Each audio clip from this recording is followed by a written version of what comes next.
Once Upon a Time in the West is one of my favorite films of all time. People mistake my dry delivery of everything for irony. I'm not being ironic or sarcastic. Once Upon a Time in the West is a masterpiece. It's beautifully shot, every performance is excellent. Every long silence and use of dialogue is perfect. It is the ultimate Western.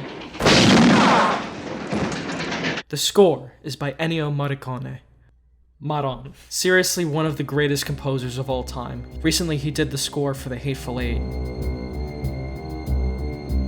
The film is directed by Sergio Leone. Maron. Directors like Quentin Tarantino were very clearly inspired by Once Upon a Time in the West and the works of Sergio Leone. Tarantino's newest film is called Once Upon a Time in Hollywood, clearly paying homage to Once Upon a Time in the West, as well as another film of his, Once Upon a Time in America, which is also fantastic. I see echoes of Once Upon a Time in the West in Breaking Bad as well. The standoffs are very similar. And I feel the same way about Too Old to Die Young and a lot of Nicholas Winding Refn's work. The long pauses are especially very similar.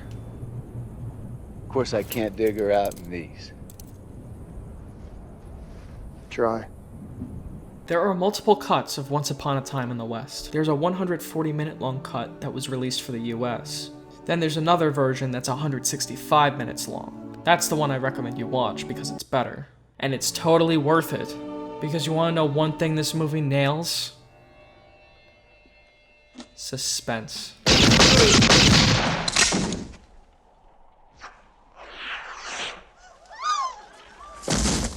Sergio retired from directing westerns after The Good, Bad, and the Ugly. And this film is both a deconstruction of the western genre while being a really great western.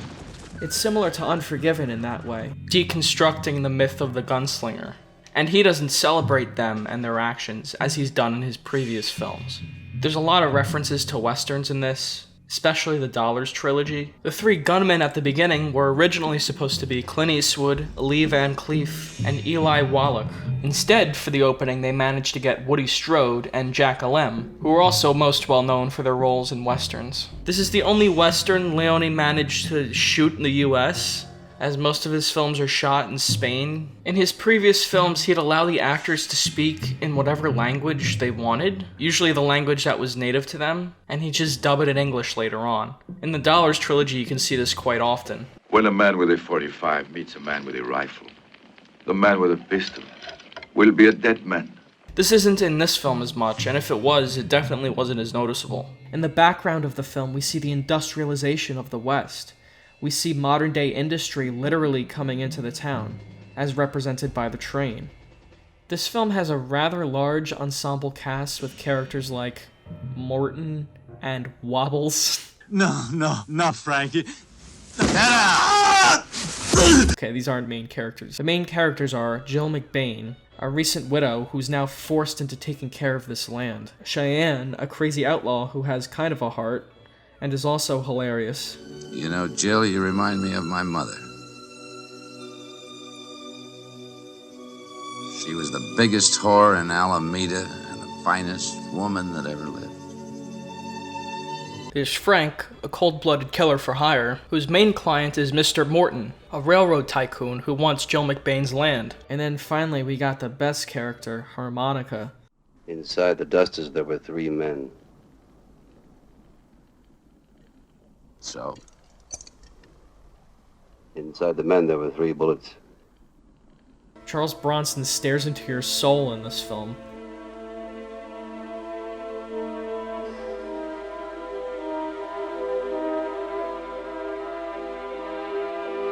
You know, I see a lot of westerns where they cast like this fucking, I don't know, like this, look at this guy. This guy's supposed to be a badass cowboy. Your fight's with me. I could fuck this kid up. And then you got Charles Bronson, and the second that train moves away in the opening scene and he pops out, you totally believe him as Harmonica.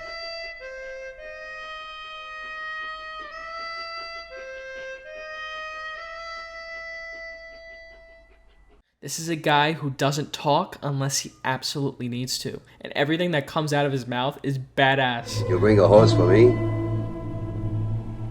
Looks like we're shy of one horse.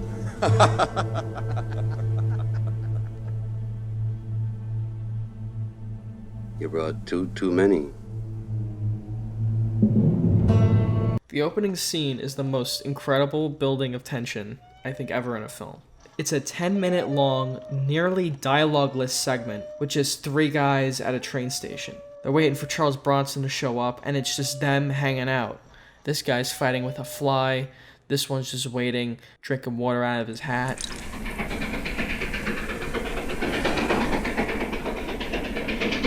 This is the beauty of watching this movie. That's why it's almost 3 hours long. Now, as much as I love this film, there are definitely some things that we should talk about that are problematic. It could be argued that the movie's actually pretty progressive in the way it portrays women. Jill McBain doesn't exactly take anyone's shit. I'm here alone in the hands of a bandit who smelled money.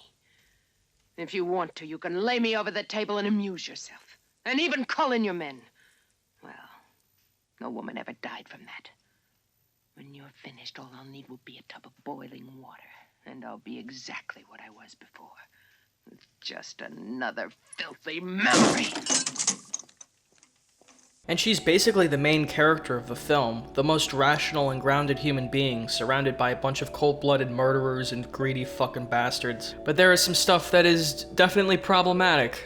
I view it from a historical perspective, and given that context and the context of the time that it was made in, as long as you understand what you're watching and why it's wrong. And some of this is certainly intended by the filmmakers, just to show how awful men were at the time. But there is definitely a line, and I understand that the film crosses it a little bit.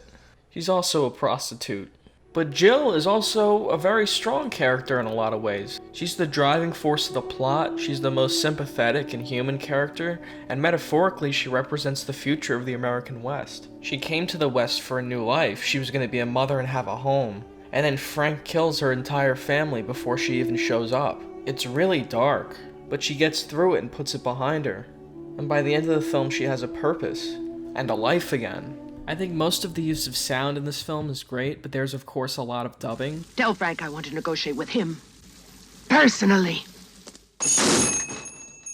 I mean, it's kind of hard to record sound in an environment like this. They're like in a town with a bunch of horses, they're outside. Sweetwater! Only a loony like him could call that stinking piece of desert Sweetwater! If they were in a studio, the dialogue would be fine, because you could get a cleaner recording. But Sergio wanted to keep the realism. He didn't want it to look like a studio. And my god, these giant set pieces, these giant towns with tons of extras and detail in every corner. 100 guys building a railroad track. Like, this stuff is incredible. This is my personal favorite Ennio Morricone score. Each character in the film has their own kind of theme. Jill McBain's theme is kind of the theme of the film, and is the only theme that contains vocals. Cheyenne's stuff has a lot of strings and a percussion.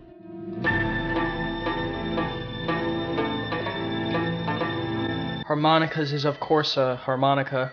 Also, Frank and harmonica share very similar themes in the music. When Frank kills the McBain family at the beginning, we hear this theme again.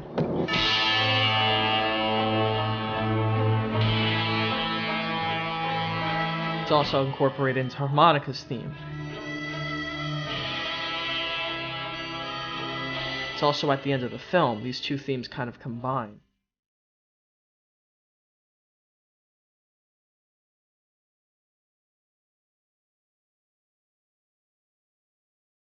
Like harmonica has been carrying this burden to kill Frank his entire life. It's defined the very fabric of who he is. And so this whole film you're just waiting for the standoff between these two characters. This scene is so slow and it really takes its time, and at that moment harmonica's backstory is revealed. All these stories combine and intertwine with each other, and there's tons of excitement, shootouts,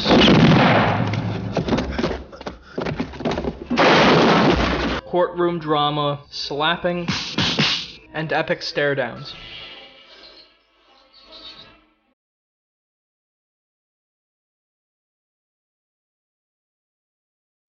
I love the cinematography in this film. I love the wides. I love the framing where they kind of cut off the chin, like the hat is a part of the character. I love that. And it also makes it so their eyes are center frame. Like, it's such unique framing. I love it. I think it totally works for this movie. There are these points in the film when you see Frank kind of blurred out. This is supposed to be a flashback that Harmonica's having to when he lost his... Is it supposed to be his older brother or his dad? This was an interesting choice that added just a bit more intrigue to the story. I love the extreme close-ups and the zooms. Liens and mortgages. Now take a look at this shot.